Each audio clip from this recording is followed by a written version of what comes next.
Vocês lembram de mim? Quanto tempo, né?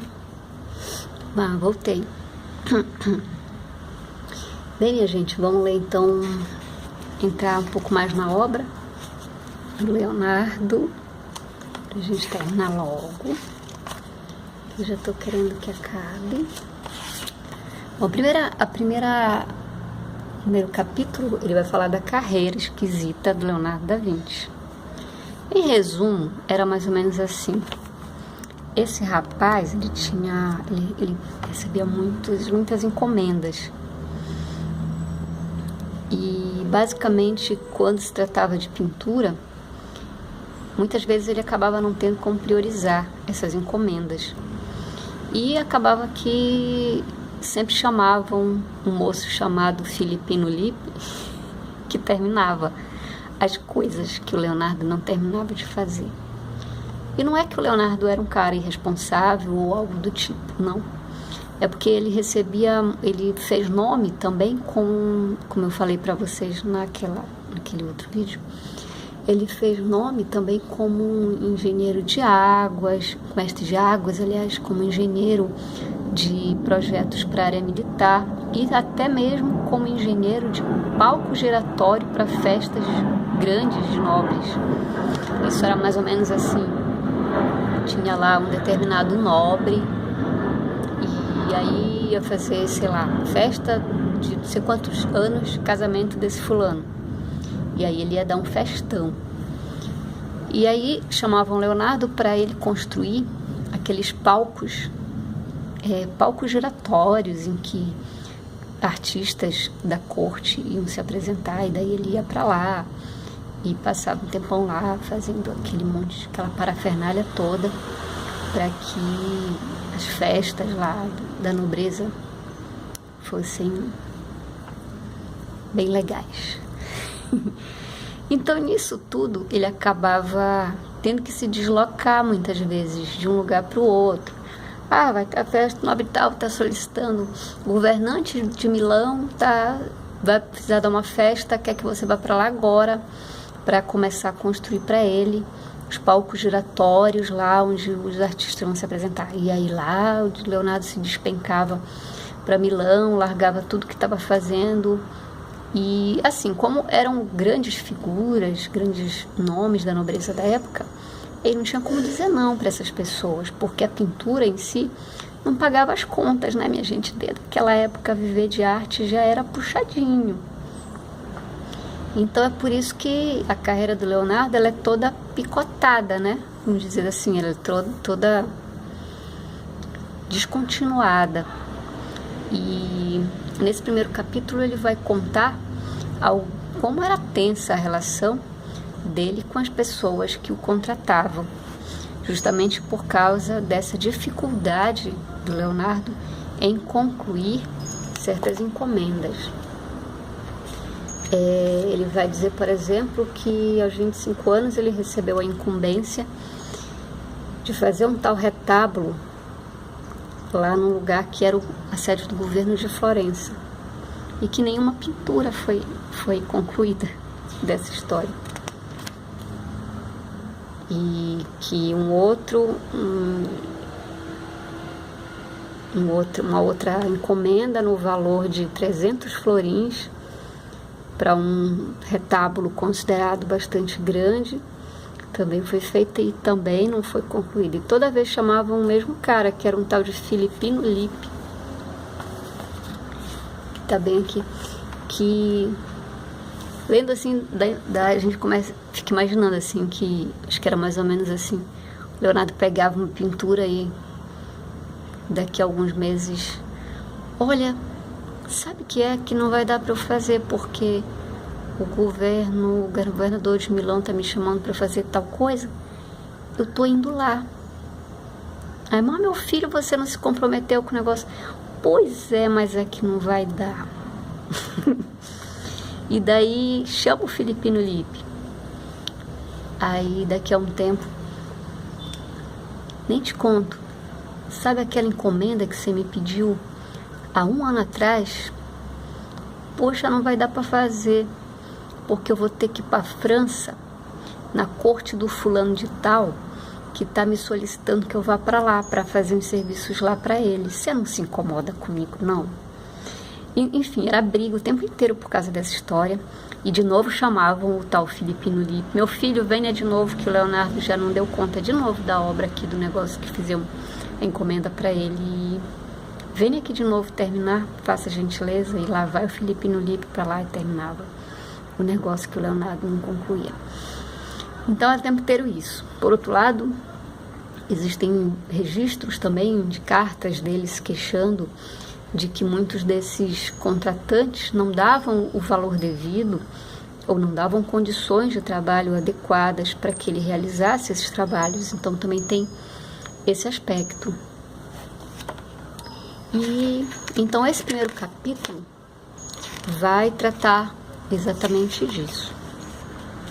Tem inclusive um relato que ele diz assim: um registro de junho de 1496. Leonardo está aqui com 44 anos, né? Ele diz assim: um secretário, que eu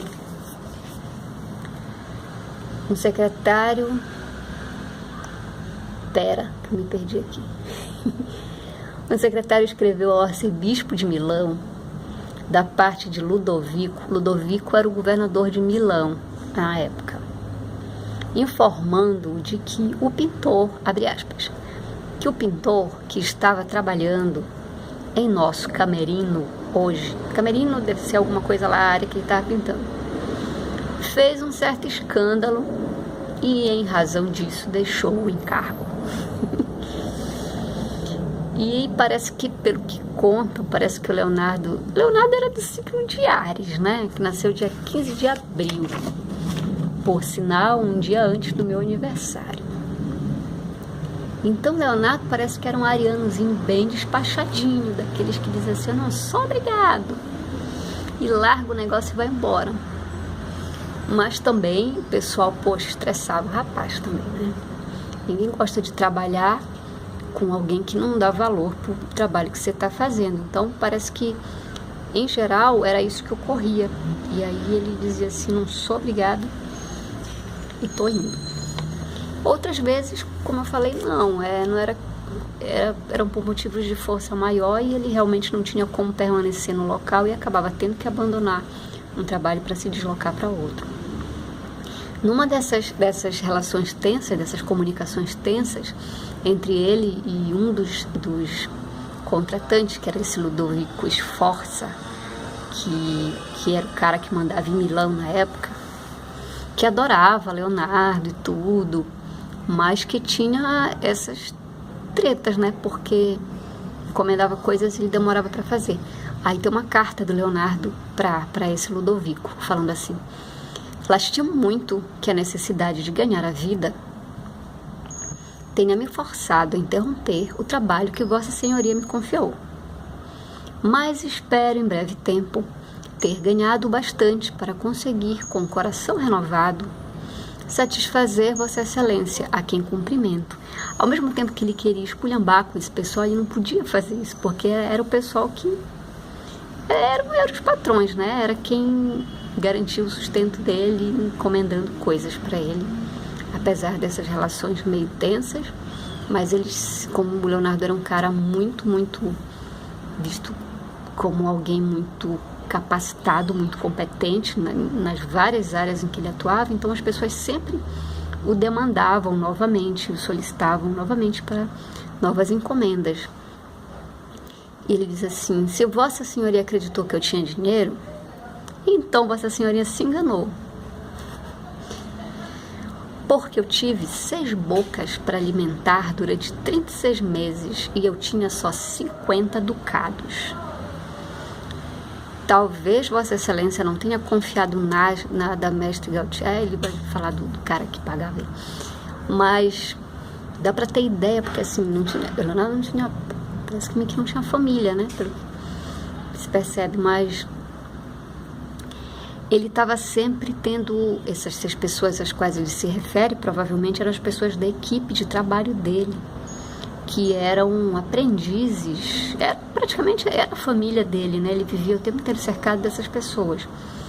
E essas pessoas eram mantidas por ele. Ele era o cara que pegava o projeto para ratear, vamos dizer, as tarefas ali entre essa equipe que ele sempre estava trabalhando sempre com um grupo.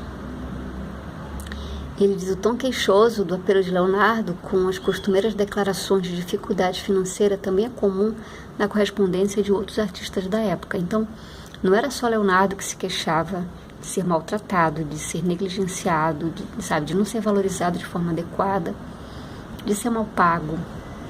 E relata também que, na verdade, muitos deles não recebiam em dinheiro, e sim em bens. Numa dessas situações, o rei da França, Luís XII, ao qual Leonardo serviu em Milão entre 1507 e 1512, ele, em pagamento a uma encomenda lá, uma pintura, que não estou lembrando agora qual é, mas ele vai dizer que ele recebeu como pagamento o direito de pegar água, de uma concessão de água. Água essa que ele poderia... Água do canal de São Cristóforo, no Ducado de Milão. Água essa que ele poderia desviar para vender, né, para terceiros, para agricultores e tal. Ele ficou bem feliz, achou bem bacana, porque os artistas da época às vezes até preferiam receber em bens que pudessem gerar renda para eles, né? Mas daí ainda foi uma dificuldade para ele conseguir verdadeiramente tomar posse dessa concessão de águas. Então era um estresse, assim, não era fácil. A vida desse rapaz não era nada fácil, não. Vocês pensam que Leonardo da Vinci era essa pompa toda, essa coisa toda que falam dele? Esse menino ralava muito, trabalhava horrores e não era reconhecido. Ainda ficava como o preguiçoso, irresponsável, puxado. E aí esse autor diz assim pra gente que Leonardo não ficou rico, mas deu para viver confortavelmente. Bom, esse é o nosso primeiro capítulo e a gente se vê no próximo capítulo. Se você ainda não conhece esse canalzinho, esse é o meu canalzinho, que a gente vai fazer as leituras sempre aqui de vários livros de vários gêneros. Eu não tenho um gênero muito específico. Às vezes algumas pessoas que falam de livros aqui no YouTube, geralmente elas têm, assim, em geral, por exemplo, falam de jovens adultos, falam de livros de política, falam de livros de fantasia, falam de livros... Aqui vai ser bem misturadinho, assim. Então, se você gostou, se inscreve bem aqui, assim, essa bolinha, para receber sempre, tá bom? Até a próxima.